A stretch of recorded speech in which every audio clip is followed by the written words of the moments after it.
Hello, it is Jess from Something Old, Something New, and I'm joined by the brilliant Abs today on what is a very, very sunny afternoon. And we are going to be chatting everything about tours as she's just come off her brilliant second tour. There's a new EP that's come out, and there's even going to be a few little fun tidbits about the color yellow. You'll find out more about that later on. Thank you so much for having me. My name is Abs. I'm a pop neo-soul artist, and the track that you're about to hear is track 2 off of my latest EP, Learning to Know Myself, and it is called Breathe. I hope you enjoy.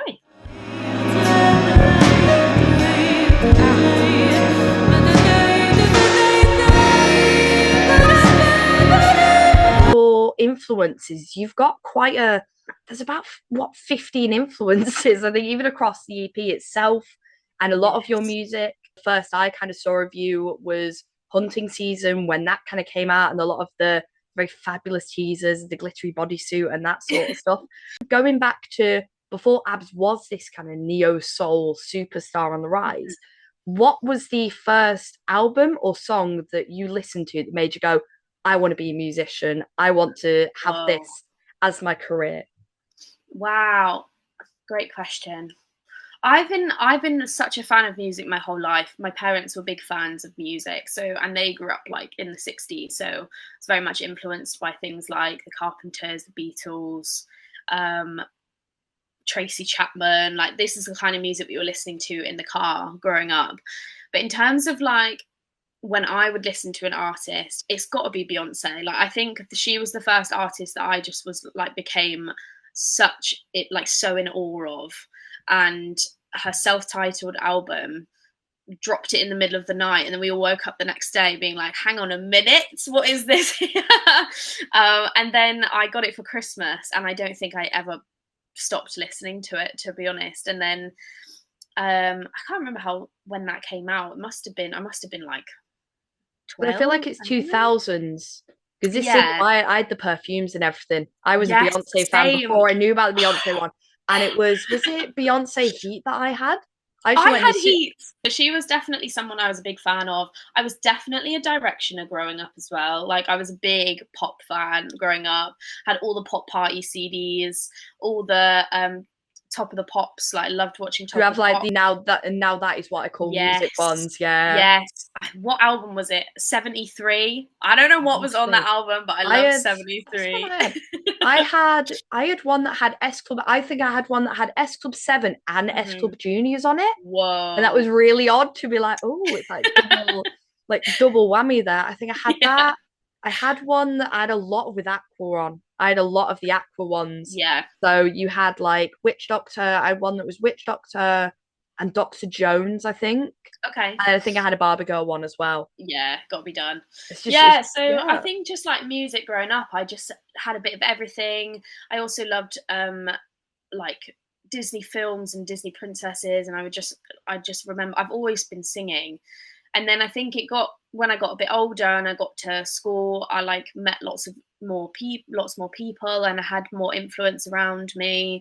So obviously had the maybe more like rock era from my parents, and then my sisters and I loved pop music. And then got to school, and like me and my friends were listening to a lot of hip hop and R&B. And because I grew up in Bristol as well, like we went to like lots of dub events and DJ events. So it's just, I think the influences have always been very diverse for me and very eclectic. And I'm very grateful for that, because I feel like that's reflected in my songwriting and definitely reflected on this EP as well. Like, every song, like you said, is influenced by a different artist. And I love artists that really push the boat out and try not to fit in a box. And that's what I want to be. I was speaking to a random producer messaged me the other day, and he was asking me like, what's my songwriting process, like what's your sound, like where are you going, like all your songs are very different. And I was like, I don't want to answer that question, because I think I've been asked it so much for so many years, and I've been told for so many years by different panels and different networking events, like, you need to harness your sound. And I don't want to do that. I think I'm a really good songwriter in different genres, and I think it's cool to just explore that. And then it means you creating more of a fan base, because some people like this song and some people like this song. So I think I like that about me, and I like that about my artistry. Got to have I feel like with music you've got to understand the past of it to then be part of the future of it and to kind of live through the present of it, I think. Absolutely. It's about having the respect, isn't it, for each of the genres, where they started, where they come from. And I personally want to do more research into that, to be honest. Like a lot of the time I brand myself as like a pop neo soul artist, and yes, there are a lot of neo soul influences in my music, but I think that as a genre was very groundbreaking in the history of it, and I want to learn more about it, and maybe even explore not saying neo soul, because I'm like, am I actually that? Am I just like using this term? So yeah, I think it's all about respect. It's respecting those who've come before you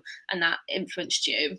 And also, I think I used to always be like, I don't want to sound like this person. I don't want to. I want to be me. And I think it's not a bad thing to have influences. I think obviously you don't want to copy someone, and you want to make it unique, and you want to push the boundaries, but I think it's actually, I've learned now that it's really good to have influences, and it's good to have learn from pieces of music. Like now I listen to a song and I'm like, I want to write a song like that, but not me saying, that's not me saying like I want to copy it. It's me saying the way I feel listening to this, I want to somehow replicate that in my own music. So yeah, it's really cool. As well, with a lot of those influences, for you it's formed quite a unique visual identity, because even though there's kind of a lot of people see a glittery bodysuit, people will go, oh, it's Sabrina Carpenter or Taylor Swift now, which popularized it. But Beyonce was doing it first. Exactly. And there is that visual identity. And for Yeah. you as well, one of the biggest things, your visual identity, is the color yellow. You've got Yes. yellow nails, artworks, right the way from like 2019. There's always this kind of, there's this color spectrum of yellow. And even in the visualizers for Breathe and for some of the songs on the new EP, what's kind of the color yellow mean to you? What's kind of the inspiration of having that as such a big part of your visual identity? Because people see yellow and think that's Abs's color, in the same way people look at like a green apple and think, well, that's the Beatles kind of thing. What was the inspiration behind having that as part of your branding? That's a really lovely question. I've kind of had yellow assigned to me before I was Abs as an artist. Obviously, I've always been Abs, but it's my favorite color. I just love it. I love how joyful it is. I love that it reminds me of spring and summer. I love that it's lots of people attach it to like joy and new beginnings, and I don't know why, I just love it. I think it's just my favorite color. And throughout school, I would be obsessed with yellow. I'd write yellow hearts on everything, and lots of people would call me like sunshine or like Abs yellow or things like that. And that was before my music even started.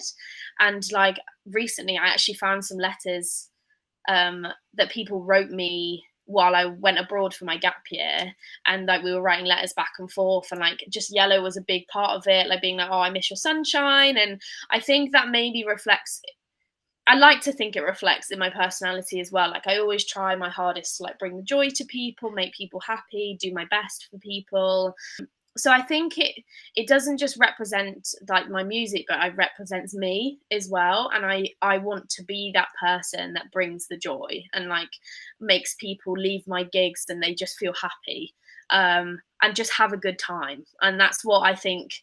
I want people to like really like connect with my music. And even if it's a sad song, I think you can still feel good after. Like I think there's a way of bringing joy, and I'm really grateful and thankful that you like recognize that as a brand, because I think I've worked really hard on like my branding, and yellow and like it does mean a lot to me, and I feel like no one's ever really asked me that before. So yeah, I'm grateful that you asked that question. That's really nice. But I feel like there's that thing of, you always see the stuff of like, oh, someone's aura is a certain color, and I think there is a big thing in music, especially. I think it's always been a big thing, but it's a big thing in music now. Of a lot of people, you'll look at like have stuff like Tiffany blue and Barbie pink and copyright colors and that sort of stuff. And even with Sabrina Carpenter, you see when Espresso came out, there was this. She's got this blue tone, like blue color scheme of having like different color bodysuits for shows, and Taylor Swift's was kind of yellows and purples, and Chapel Roan is well known for pink. She did do the Pink Pony Club song, which I think kind of helps with that. And you see the red hair and you see the color scheme, and I think it's such a big thing of a visual identity, because when you become an artist, your first thing is, what do I want people to see and go, that's very me, and for you it's very much yellow. And I think it's lovely the way you intertwine it, in the sense of some people might just see it and go, oh, she just likes the color yellow, where actually there is very much there's such a lovely meaning behind it. I love that. Oh, thanks so much.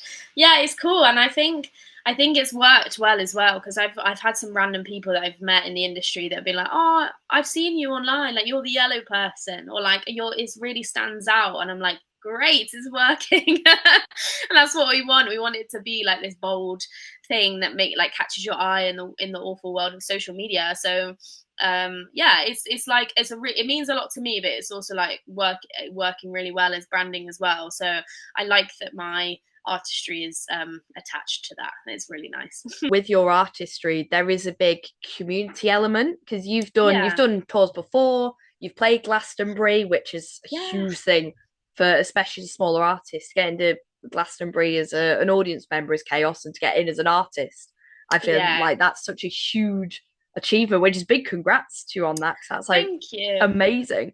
But you have as well, live wise, you do a lot of shows anyway, and then you've just come back off your second tour for the Learning to Know Myself EP, which is absolutely gorgeous, I must say. With doing such a selection of shows and doing festivals and things, what's made this tour special and kind of different within your career compared to previous shows you've done?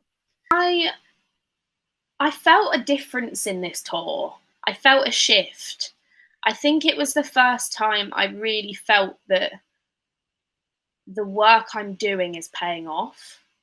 There was lots of moments that happened this weekend, on the past week, that just baffle my mind so much that I can't even process it properly. I think my body's not letting it process. I think I'm due a big cry about how amazing it was. But for example, someone traveled, a random person saw my event online and traveled to come and see the gig and booked a hotel and came for the night just because they saw it online and said, that sounds cool. And then there was also people that have seen me before that were saying things like, that's the best one I've seen, and I've seen so many of your gigs. So lots of my mates that have been coming to my gigs for years are like, that was the best one yet. And just fans, my first ever fan came to the Sheffield gig, and it was so nice to see him again. He was the first person at my EP launch who didn't know me at all, came along and was like, that was amazing, I'm buying a t-shirt, please sign it, kind of thing. And he's been supporting me ever since, and it was so nice he was there. And like you said about community, I really felt like, and people told me this as well, that I've really built this really lovely fan base around me and support system around me. And even someone at that worked at the London venue behind the bar just said, oh, I just wanted to let you know, everyone around you is really lovely and really nice, and you keep coming up, and they're just really lovely people. And I think it's something I didn't even know until this tour. I think I've always known there's I've got a fan base, that we have a group chat, my core fans, and I've obviously got my friends and family. But I think this was the first time that I really felt that I built this, and it's because a reflection of me and not just my talent, but just me as an artist and as a person, and the way I approach people. And I'm very proud of myself for being really welcoming. And it was really cool. It was just it was the first, it felt so different to the last one, because it really felt like the trajectory we're going in is really positive. And it also felt like the fans were just really in it and really invested, and absolutely loved the new EP as well. So it was really incredible. I could yap on about it for all day, but it was just so nice. And it was really nice to reflect on that as well. But I think that's such an amazing thing of going on tour, is I think there's some artists take touring as such a big thing for granted, when actually I think with touring it's kind of you look at bigger bands now and they're like, we're doing another tour, we're doing this, we're doing that, and there's a lot of bands doing 40-year tours and doing that sort of stuff. And it's very much a thing of, it's so weird to me seeing people go, yeah, I'll pay £500 to see a band that I've sold 40 years ago for however much, and I'll spend all this money when that money you could go and see an independent artist like yourself Yeah. and find that community and find yourself and kind of and really enjoy it. And I think Mm. that's the big thing. I think that's one of the loveliest things that I've seen for your gigs. I mean, we'll kind of talk about this a bit later with the guest book, with the tour Oh guest book yeah. you've got, which is really, really cute. But we'll talk more about that Mm. in a bit. But I think it's really lovely having that kind of thing. There is very much a lovely atmosphere around you, and I think that really comes across in your live music as well, which is really, Thank really you. lovely. Thanks. Yeah, I really that's what all I want is for people to leave my gigs like feeling good. And I've said that from day one. And I had that this time. Like I had like I'm not had that before, but I felt that from everyone this time. Even people that just hadn't seen me before. And there was like one of the support acts came and told me like I've just not danced that much at a gig ever before, Oh, or in a long brilliant. time. And that's what I want. I want people to like feel really good.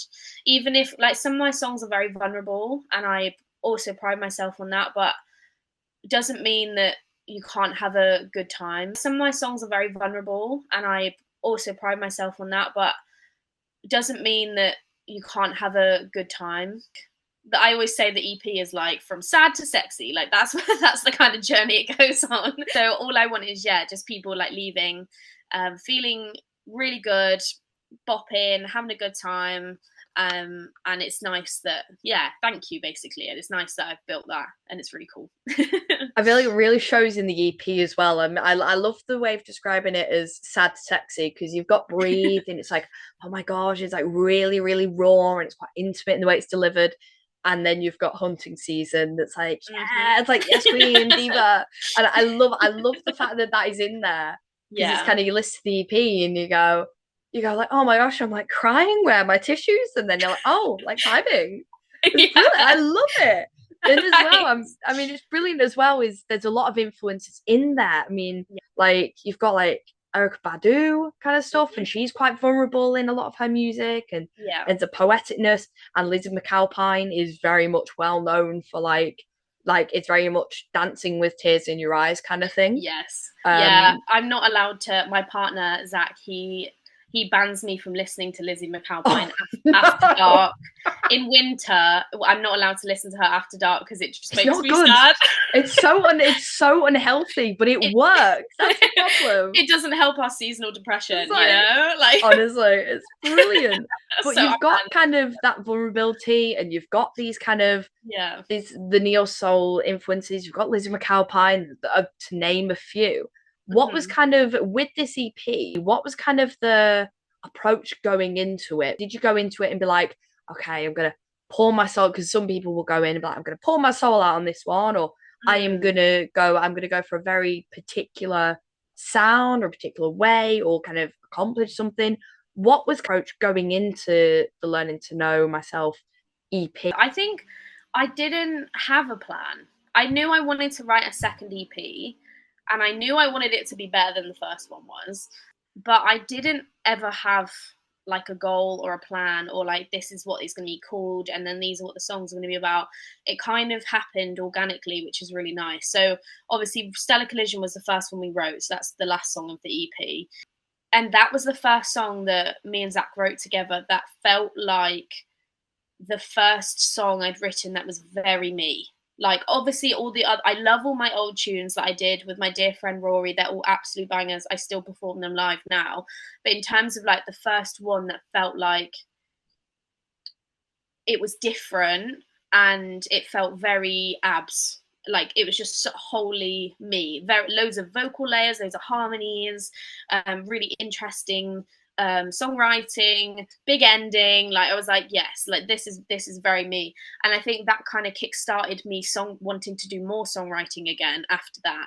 And then songs just kept coming. It was great. So Hunting Season was next, and I wrote that because I wanted to write a part two to my first song, not my first song, the song of my first EP, Access Restricted, Yes. which is very like again my bad beat anthem, and everyone goes off when I play that live. Like that's probably like one of my favorite songs to play live because the audiences love it. So I was like, we need to give them a part 2. So that's why I wrote Hunting The Season. remix is like, Yeah. like it's like when Lady Gaga and Beyonce did Telephone and then Video Phone came Yes. after.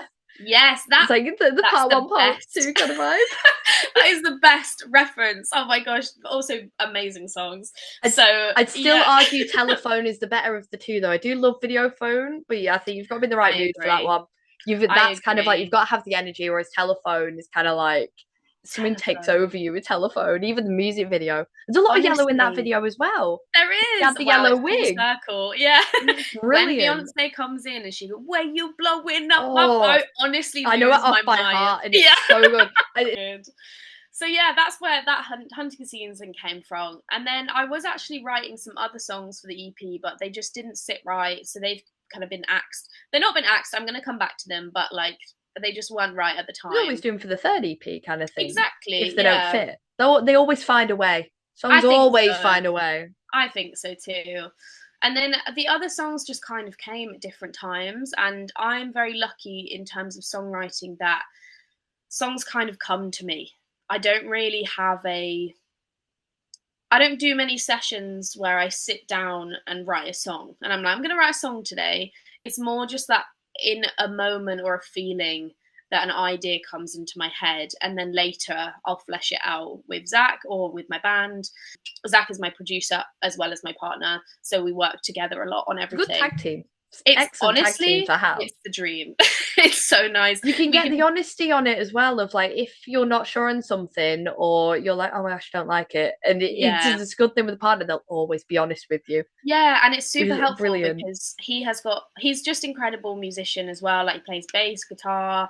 He's a really insanely good producer, and he has a lot of harmony knowledge and comes from a jazz background. So our writing together has definitely grown, and it's just so much fun as well. Like we do most of it from home, so it's like it's really comfortable. It's nice, like you say, lots of honesty there, can be really vulnerable, and that to me is like super ideal because I get quite anxious around recording and stuff, so having him there really helps, and he's just very amazing.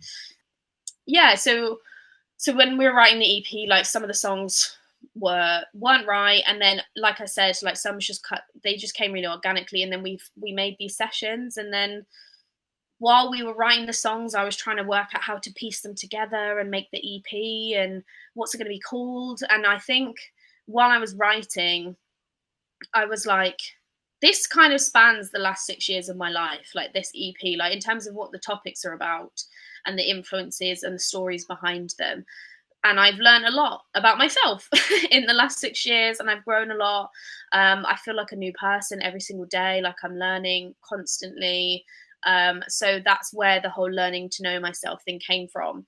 And that actually was inspired by, I used to work at a college, and there was a talk for the students, and it was like a motivational speaker came in, and he was talking about like the 3 things that you need to be successful. And it was like you need to know yourself, you need to I forgot the second one. It was like you need to know yourself, you need to something, and then love yourself. I can't remember what the second one was.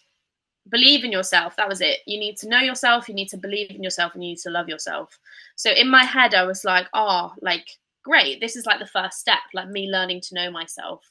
And then I was thinking maybe like, I don't know if this is going to happen, but I could do a future project that's like learning to believe in myself and then learning to love myself. But maybe, I don't know.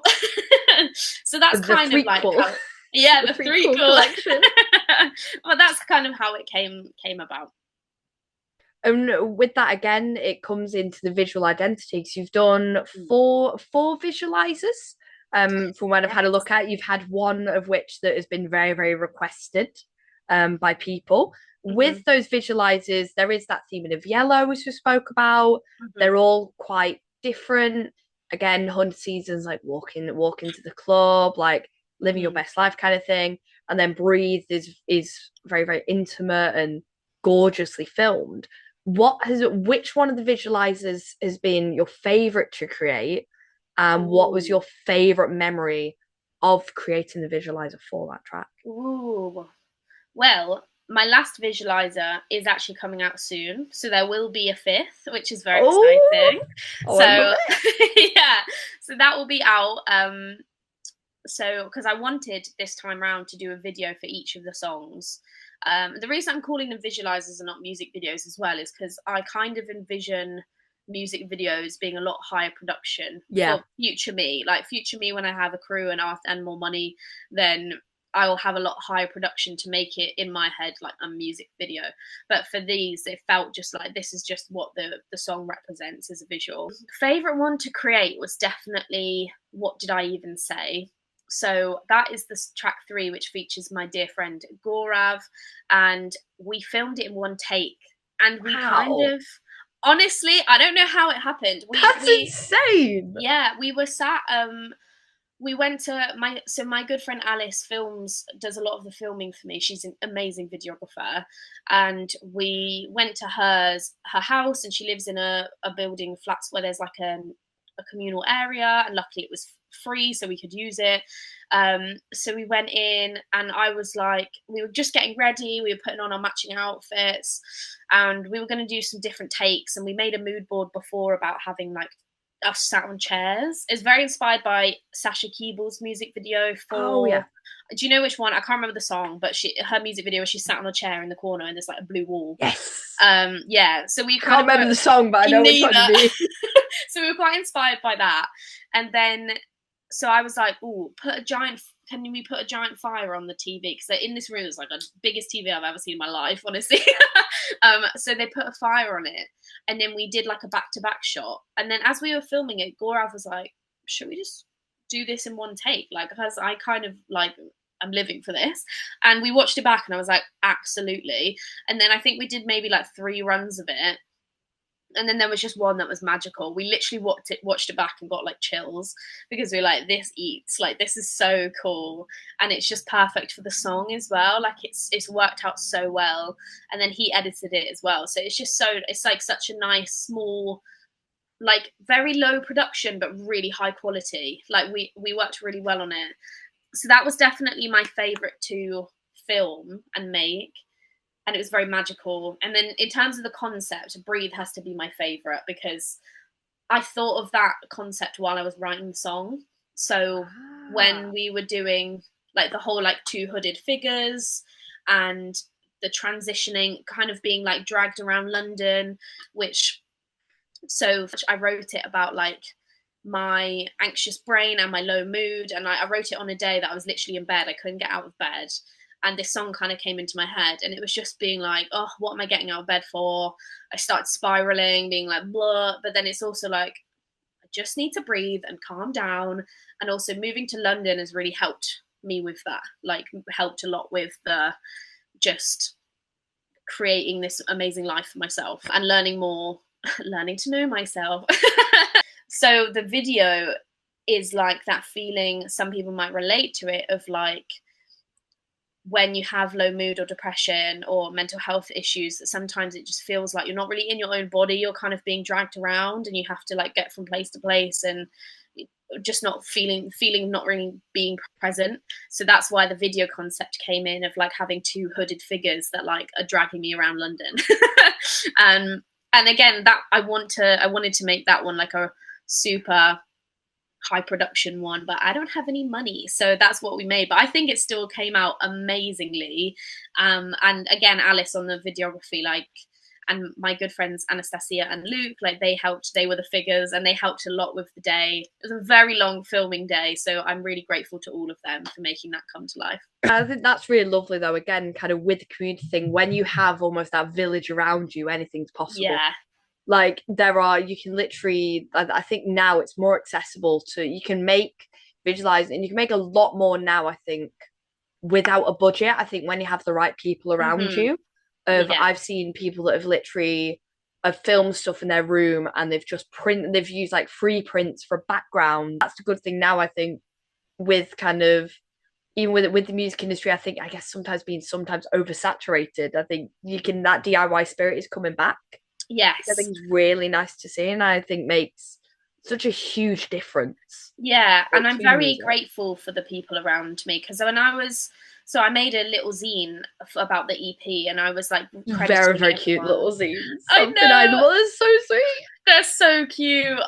I'm really glad I did it. And it just talks about all the stories behind the songs. It has pictures from all the visualizers in there. And I did a credits page for each song.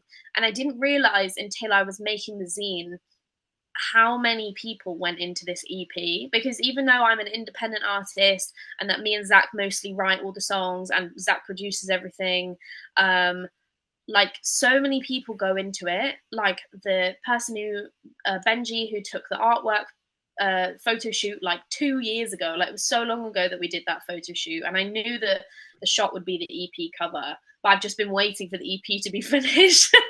So Benji, and then there's obviously Anastasia, Alice, Luke, and Amelie, who helped with all the videos. Then my band, obviously, and I was going through, and I was like, there's so many people, lovely people in my life that are also my friends that have helped me with this EP, and I'm so lucky to have that. I'm so grateful to have that because I know from either talking to friends or trying myself, it's so hard to find, like, for example, a band that are just your band. Like they're committed to being in your band. They're not expecting pay for every session. Like that's so hard to come by. Rightfully so, because lots of people, like musicians, deserve to be paid if they're going to do a Yeah, gig. absolutely. But it's so nice to have people that understand, like right now maybe they won't be paid as much, but they just love being in the band and they want to be there. And same with videography, like Anastasia very kindly making all the title cards for the videos, and because she just loves it and she wants to help out. And it's like, I'm very blessed. I'm so blessed. I'm very humbled. I'm very grateful that I have all these amazing people around me, like supporting me with this journey. Like it's so cool. It's really cool. And I think you've had that on tour as well. I think while doing Yeah. your latest tour, I'm assuming it's been on the tour with you, doing Yeah. bass and everything, which is really, really lovely. And we've spoken a lot about community. I think that's kind of community Hmm. empowerment is like the big thing of Symphony. Yeah. Really lovely. With the tour, you have had a tour book. You've Hmm. had the zines, so you've been selling, Hmm. and they are absolutely wonderful. The zines. But with that, you've made zines. Of course, you've had people photographing the shows, and Hmm. then people spoken quite highly of the shows, which is always really lovely. And you've Yeah. made a tour guest book as well. Not enough bands do, if you ask me. Not enough Yeah. bands do a guest tour book. What has been your favorite reaction to one of your live sets, whether it's from this tour, last tour, or just shows in general? What has been probably your favorite reaction to one of your live sets? Ooh. It's a hard one. Wow. I can pick out maybe a few just from this tour, um, that have will always stick with me. So at the festival I played at Problem Child Originals Festival, and it was my first festival headline, so that was amazing. Um, it was raining, and like everyone couldn't sit out in the rain. Like it was an outdoor stage, and all the seating was outdoor, and then there was one tent which was where the bar was, so everyone moved under the tent during the rain, which was such a shame because it was sunny all day, so it was such a shame that it came out during my set. But two little girls and their parents came and danced like during my set, Oh, and that's so I cute. had to take the swear words out at that point because I was like, "There's literal children." But Not teaching the new words. They can no, learn I them was from like, this somewhere can't be else. me. Like us and my band and the sound engineer, we all joked about that after. But they were so sweet, and they wanted a sticker. They came and got a sticker after, and they were like, "Bye, Abs," and I was like, "Oh my gosh, you're my youngest fans," and that was really nice. And then there was another moment where um, lovely Bill, he's from York and he's another music journalist, and he's been supporting my music for a long time now, probably since Stellar Collision came out actually. So that's a good 2 years. Um, I finally got to meet him in person. He finally got to see my live show, and he said to me, "I've been going to gigs since 1972, and that was probably one of the best small venue live gigs I've ever seen." That's a And huge compliment when it comes from music journalists as well, yeah, I especially for know. such an iconic time. That's amazing. I know. I even saying it like makes me like want to cry. Like I'm trying not to cry right now. Like that's just, I can't believe that someone said that about me and my music. I can because I worked my ass off for it, but I I'm just, I was just like taken away by that. And then there was another message I got after my London gig. So it's nice because it's like one from each one. But after my London gig, a random person messaged me. I didn't know who they were, and they just said it was, yeah, also like one of the best shows they've ever seen. Lovely. Connecting. You obviously have your friends and your family that are your fans. Like they're still fans of your music, but people that don't know you also having that same reaction. I don't know why, but it means a lot because it's like it's it kind of shows that like the music transcends like any relationship or Yeah. any like preconception people have of me, and it's just that it's translating on stage. So yeah, those are definitely some highlights of feedback that I've gotten. They were really really nice. But I think that's the thing. I think there is this thing of so people will say, you've made it when strangers come to your shows, when you go there, Yeah, and there are people that might not know the songs, but they're getting involved anyway. yeah. And I that think it's a happened huge this thing. time. Like it was the first time that random people just saw the event online and then came along and gave me that kind of feedback. And so it wasn't many, but like it shows that it's happening. Like it's starting Yeah. to like spread online, and like people are hearing about it and seeing the ads and coming along. So yeah, it's really cool. Like I just can't believe it. Every time I talk about it, I'm just like, what? Those two girls are going to be so happy when they grow up and they're like, oh yeah, remember I the artist we saw know. at festival. Yeah, she's a superstar now. Oh, I I think would that's so love to sweet, meet man. them. I But I would think love that's like to the meet them again in loveliest the way. future. Yeah. Yeah. I think if you can literally, because I can order, because I know when I was a kid and I saw like, I think I was, well, when I was 14, I remember going to my first gig, seeing an artist be really passionate in music, and it literally was like the next day was like, I want to write about music, I want to do this, I want to do this. And that was all from seeing someone. For those girls, I think people really, I think some people don't understand some that children will see things and that is sometimes their dream. And I Yeah. think you've probably set that dream up now for these girls where they're like, actually, I Oh, want to be a pop star.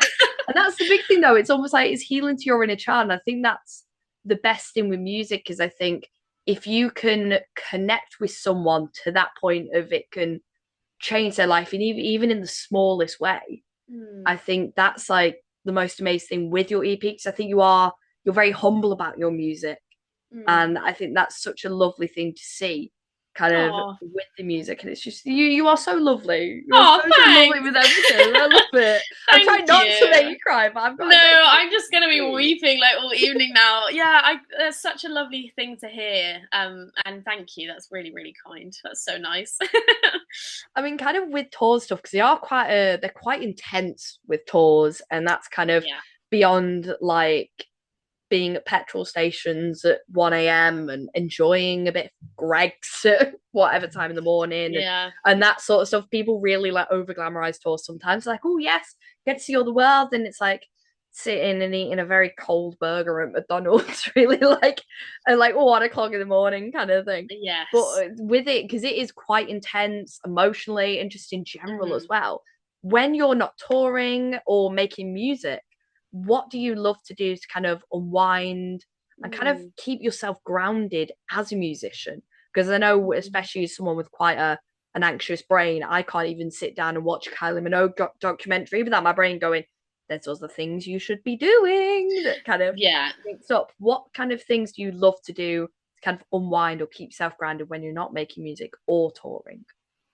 That's a really it's a really important topic, and I think it's something I'm still working on because I'm not very good at resting because I'm Yeah. like, this is the goal. I'm not there yet. So let's go. Like, I'm like, okay, let's keep going. And also, I love it so much. Like, I find it hard to rest. And I'm so glad that after tour, I booked this week off work because it's Yeah. meant that I've had lots of time to reflect and to just rest and do things I want to do. Like, things such as like swimming if the weather's good. Like I've been to lots of outdoor lidos in London this week.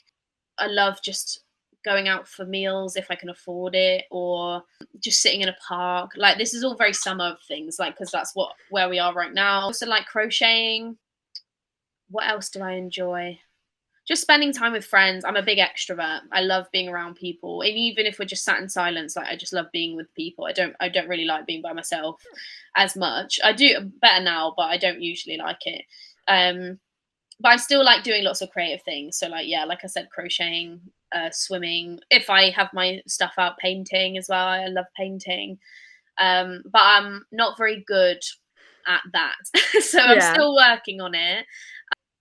And one thing that's really helped me to stay grounded and just keep being reminded and remind myself, I actually got a mentor, a music mentor.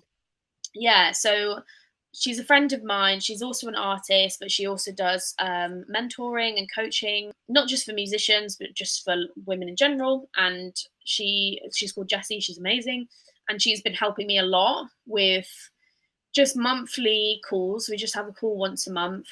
And either we talk about strategy and we talk about, okay, this is what needs to be done. This is what, like, whether that's social media, booking gigs, like what the next steps are. Or, for example, like there was one time leading up to tour that I just got really burnt out.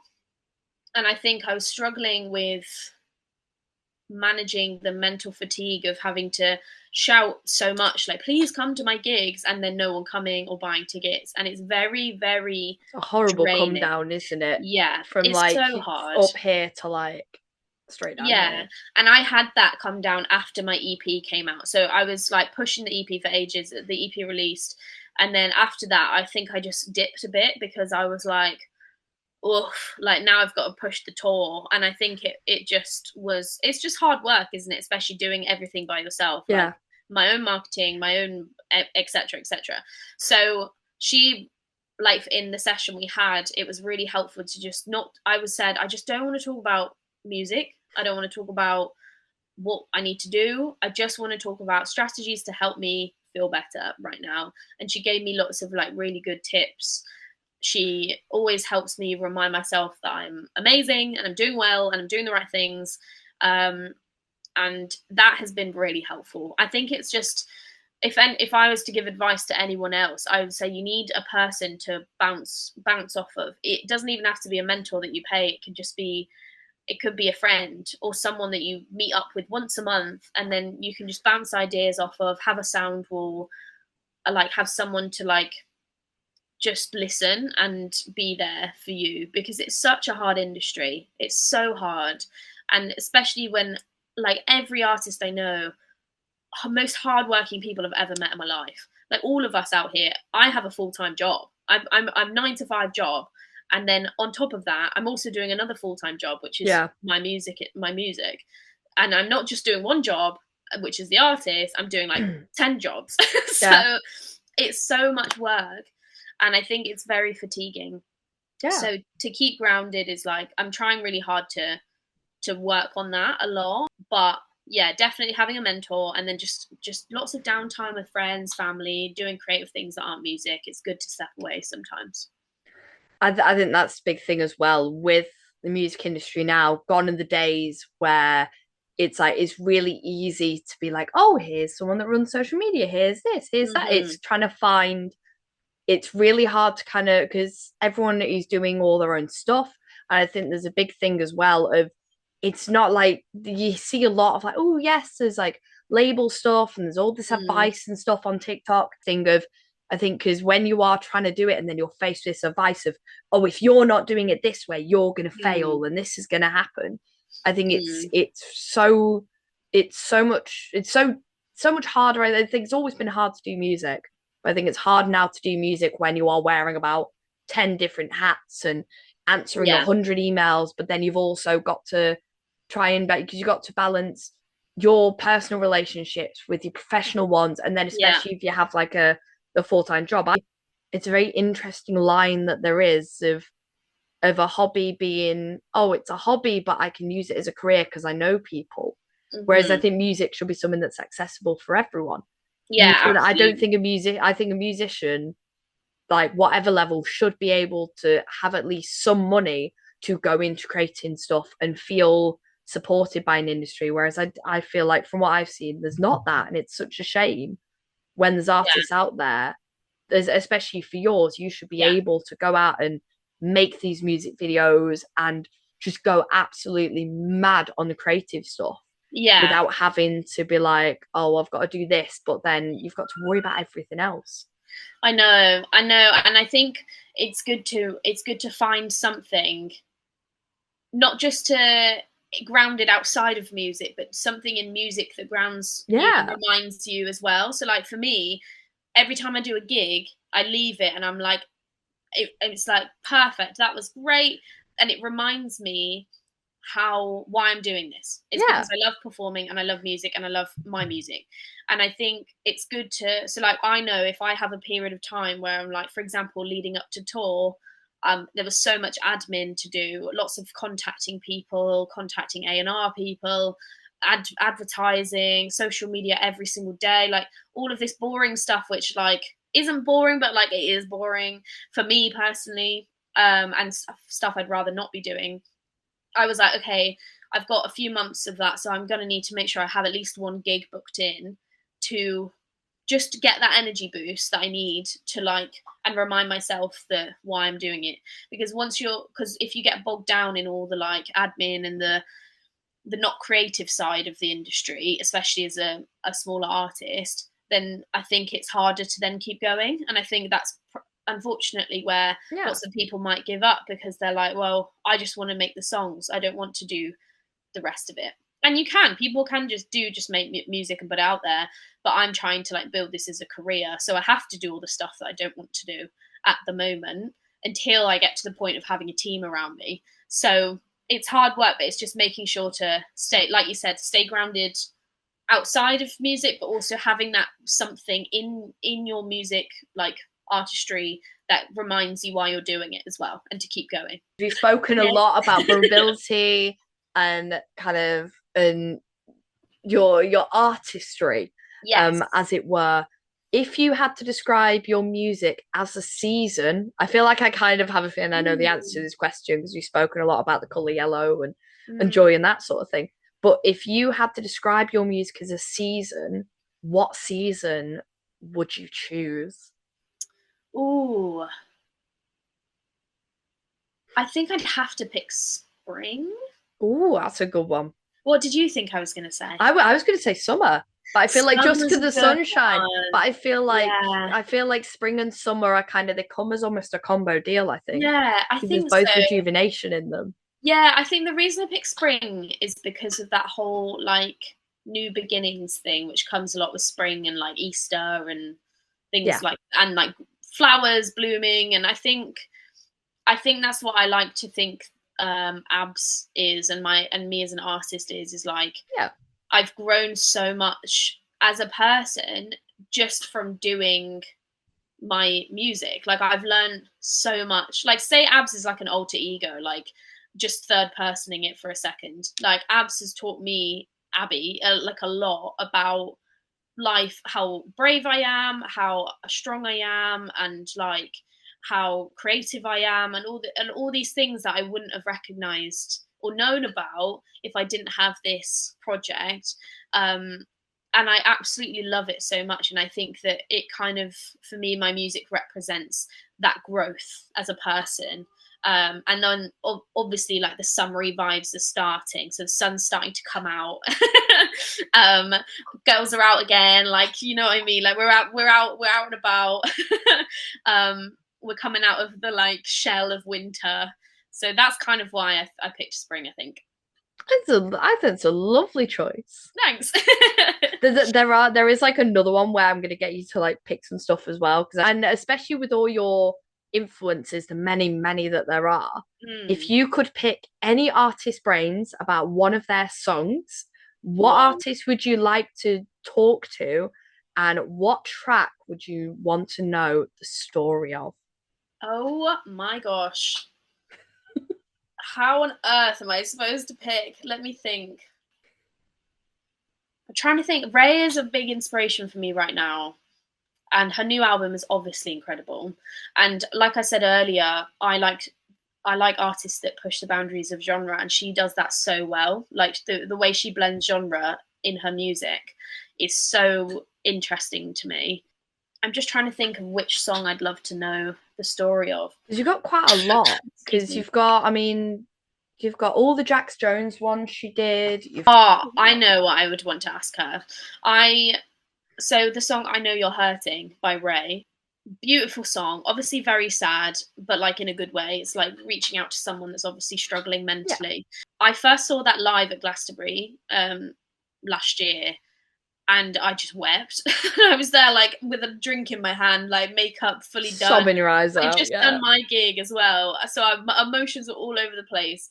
And then I was just there like listening to "I Know You're Hurting," like, what is going on? She's so good though. So good. I'd love to hear about that song.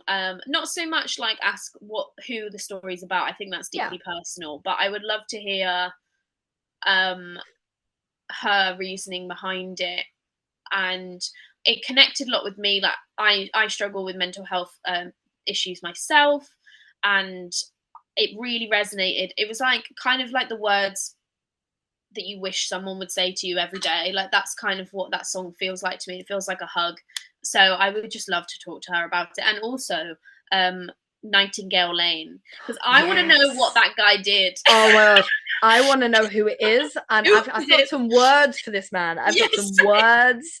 I've had like some very harsh words. Same. Who did Ray wrong? Like how? I know. I'm like, I want the tea, girl. Like I want the tea. So I would definitely ask her just about that album, but definitely like those songs would be really fun. It's such a gorgeous album as well that she's done. I mean, I've only ever seen Ray once, and I went to Brendan Lee's with a friend who was just like, "Oh, do you want to come along?" I actually didn't even know Ray was on the lineup. I was just sat on this like three phone kind of stand that you can get, sitting there making bracelets, having some ice cream or whatever. It's like, oh, Ray comes out. I was like, oh, this looks good. And it's one of the few times I'm like very musically inclined and will listen to everything, but I think I stood there and watched Ray, and I think it's the most speechless as I've ever been seeing an artist. From start to finish, I was hooked, and I think the set ended and I'm like, what happened? Where am I? What's going on? It's just so like so good, gorgeous. Oh, I love Ray. She's fabulous. She's amazing. Top 3 performances I've ever seen: Beyonce, Ray, and Doechii. Like those, that's a good all three of them, incredible performances. Like I've left their shows being like, what was that? Like in a good way, being like, I just cannot, I can't fathom just their singing ability, their stamina, the whole show, the choreography, like all the songs, like everything for all of them. And Ray, I saw her at Glastonbury, and then I just saw her for her tour that she just did at the O2. And I saw it on my birthday, and I was like, this is the best thing ever. We need to get you two in like a room together. That's what needs to happen. Oh my God. We need Abs and Ray, like in conversation kind of thing. We need to manifest it. Manifesting it right now. Because you know what? She is around London quite a bit. So actually, you never know. One day she will just like... That would be a dream. That'd be incredible. Because I feel like you two do have kind of... There is a lot of crossover in the tonality of your music, and I think like in your personalities as well. I felt like you two would just get along so well. She's such a big influence of mine, like especially recently. And like I said, like the way she blends genre, her vocal skills, like she doesn't put herself in a box. That she does it all independently. Like honestly, I would love to sit with her and just talk to her about everything, literally everything and anything. But I'm gonna manifest that right now. The thing though, like she is very much, I think she's living proof that you can fight, like in the music industry, never be afraid to fight for what you want to make and what you want to do. Ray deserves only the best, quite honestly. She does. So incredible. Honestly, I would love to like just wait on her, be like, you sit down, let me make you food. Like I just want you to tell me everything, but like let me do everything for you. Don't rest, like don't. I want to know anything. Every little detail. Yeah. And I think it's amazing though, and I think it's something so lovely if she's got such an amazing community around her in the same way you have. Even with the choir she's got, There's an Yeah. artist that I've played on the radio show, Lena Sounds, that has been part of that choir. Mm. And it is amazing seeing this kind of amazing array of singers, such a diverse range of singers of different abilities, and just seeing that kind of coming together. I think it's something the music industry needs so much more, and it's so nice to see that kind of starting to become more of a thing again. Yeah. I so love to see that connection. I think it makes all the difference. But no, I'm on a Ray and Abs tour. When? I would die. Could you? Oh my gosh, I am manifesting it so hard now. I could, incredible. If I could support her on tour, that would be crazy. Like the tears would be coming out. Literally. So literally. Tears, like honestly. It would be nuts, wouldn't it? Yeah, let's manifest it. It's in the universe now, so it's going to happen. Obviously. Absolutely. So, yeah. Speaking of kind of future plans and manifesting and very exciting things, fingers crossed on a Ray Abs collaboration. It's going to happen. Please. It's going to happen. Do every manifestation ritual ever. Yeah. But kind of what has 2026 got in store for Abs? I imagine you've had tour. You're on a bit of a break from tour at the moment. And I imagine you're doing more music and that sort of stuff. Yeah. What is in store? What has 2026 got in store for Abs, especially for the summer? Yeah, I think I've got quite a few gigs coming up, some acoustic ones, and I've got some festivals coming up. But in terms of, I've not actually got much of a plan yet. I'm in the process of making the plan for the second half of the year. I definitely want to just do lots of gigs around the UK. I'd like to expand my audience a lot more. But I would also just love a focus on songwriting. So I've got about 20 songs that I haven't finished. And I think I'm aiming to release at least one this year. So there'll be more singles coming out, basically, which is super exciting. But I just don't want to put any pressure on anything because I just want to keep building what I have.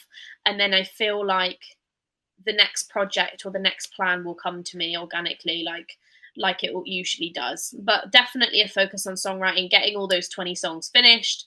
I've booked in a songwriting weekend with my band as well. So it'll be really fun to... like I said, I usually just an idea comes to me and then I write it.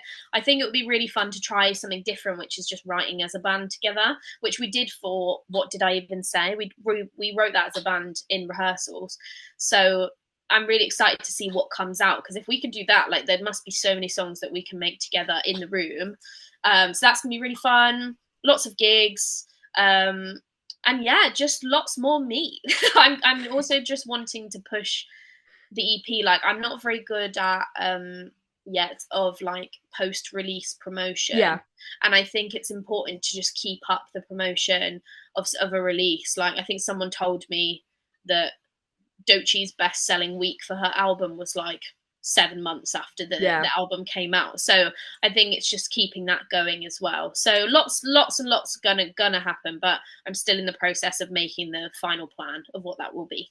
Oh, it's fabulous. And as well, where can people find Abs on social media, streaming platforms?